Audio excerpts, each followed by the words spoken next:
Welcome to KTV ప్రధాన పత్రికలలోని ప్రధాన వార్తల విశ్లేషణ కార్యక్రమానికి స్వాగతం. నేను మీ జర్నలిస్ట్ భూమిరెడ్డి శ్రీనాథ్ రెడ్డి.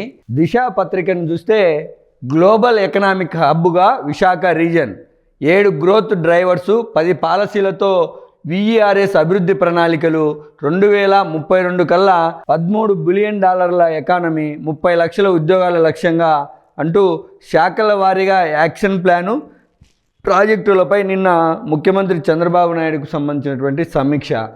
ఈనాడులో చూస్తే పర్యాటక రంగానికే కాకుండా టెక్నాలజీకి విశాఖ కేంద్రంగా మారుతోంది. స్టార్టప్ కంపెనీలను భారీగా ప్రోత్సహిస్తాం.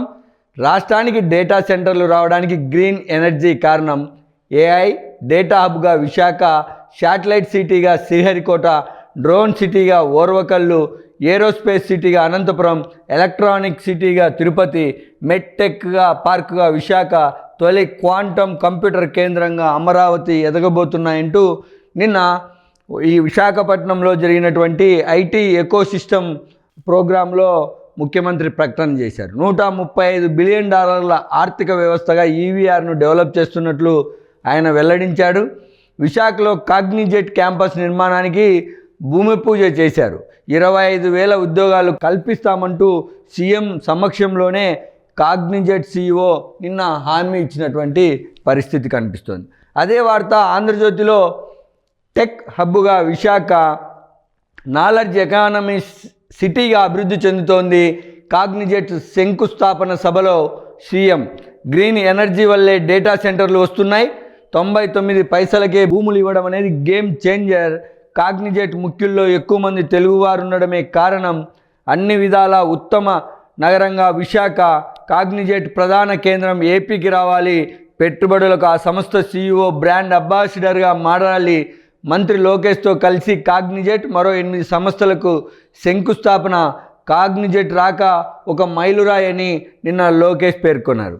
విశాఖలో కాగ్నిజెట్ శంకుస్థాపన కార్యక్రమంలో ముఖ్యమంత్రి చంద్రబాబు నాయుడు, కాగ్నిజెట్ సీఈఓ రవికుమార్, మంత్రి లోకేష్, స్థానిక ఎమ్మెల్యే గంటా శ్రీనివాసరావు, స్థానిక పార్లమెంట్ సభ్యులు భరత్.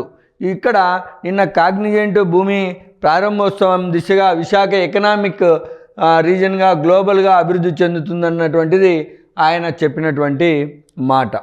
ఇక నిన్న చింతూరు, ఏదైతే అల్లూరు సీతారామరాజు జిల్లాలో చింతూరు మారేడుమల్లి ఘాట్లో జరిగినటువంటి ఘోర రోడ్డు ప్రమాదంలో 9 మంది దుర్మరణం పాలయ్యారు, 21 మంది గాయాలయ్యాయి.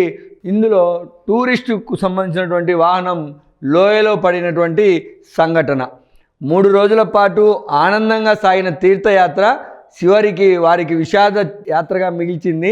పర్యాటక ఆధ్యాత్మిక ప్రాంతాలను సందర్శించడానికి బయలుదేరిన వారు ట్రావెల్ బస్సు అల్లూరు సీతారాం జిల్లా చింతూరు మారేడుపల్లి ఘాట్ రోడ్లో ఘోర ప్రమాదానికి గురై బస్సు అదుపు తప్పి ఘాట్ రోడ్డులో హై రోడ్డు నుంచి కింద రోడ్డుకు పడిపోయింది.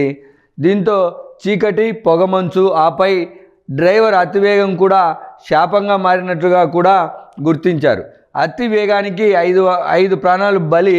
కొబ్బరికాయ లోడుతో వెళ్తున్న వాహనం 3 మృతి, 2 తీవ్ర గాయాలు. 2 బైకులు తీసుకొని మరో 2 మృతి.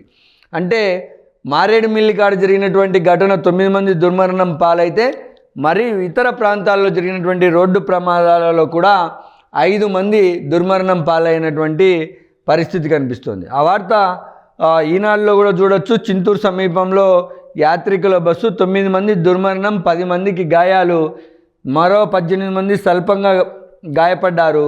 అరకు నుంచి భద్రాచలం వెళ్తుండగా ఘటన. బాధితులంతా చిత్తూరుకు చెందినటువంటి వారంట. ఇది సాక్షిలో కూడా ఈ వార్తను చూడొచ్చు. మృత్యులోయ, మారేడుమిల్లి ఘాట్ రోడ్డులో ప్రైవేటు బస్సు బోల్తా, తులసిపాక వద్ద ఘోర రోడ్డు ప్రమాదం, 9 మంది మృతి, 22 మందికి తీవ్ర గాయాలు, మరో 6గురికి స్వల్ప గాయాలు. డ్రైవర్ అతివేగం, దట్టమైన పొగమంచు కారణంగా కనిపించని రోడ్డు, నిద్రలోనే మృత్యువడికి చేరుకున్న యాత్రికులు. మృతుల్లో 8 మంది చిత్తూరు వాసులే. మరొక బాపట్ల జిల్లాలో మరొక యాక్సిడెంట్లో ఆటో బోల్తా మరొక 3 మృతి. ఈ ఘోర రోడ్డు ప్రమాదాలు జరుగుతున్నటువంటి నేపథ్యంలో చాలా జాగ్రత్తలు తీసుకోవాల్సినటువంటిది. స్వీయ నియంత్రణ ఉండాలి డ్రైవర్లకి. అదేవిధంగా బస్సులో వెళ్ళే ప్రయాణికులు